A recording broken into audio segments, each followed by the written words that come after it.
பக்தர்களின் கோவிந்தா என்ற கோஷத்திற்கிடையே மதுரை அழகர் கோவில் ஆடிப்பெருக்கு திருவிழா தேரோட்டம் வெகு விமர்சையாக நடைபெற்றது. 108 வைணவ திருத்தலங்களில் முக்கியமானதும் பாண்டிய நாட்டு வைணவ திருத்தலங்களான 18 திருப்பதிகளில் மிக பழமை வாய்ந்ததுமான மதுரை அழகர் கோவில் தென்னிந்திய பகுதியினரின் குலதெய்வ கோயிலாக திகழ்கிறது.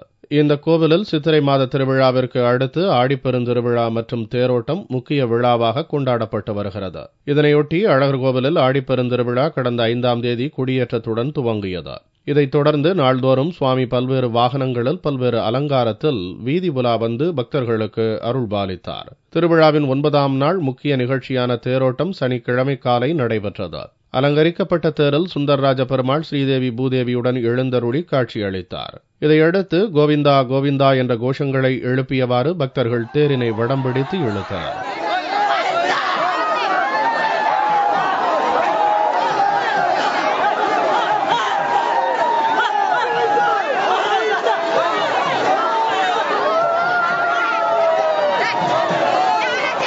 வருஷம் இங்கே அலர்வேலுக்கு வந்து சந்தன கொடை கிடைக்கிற வழக்கம்.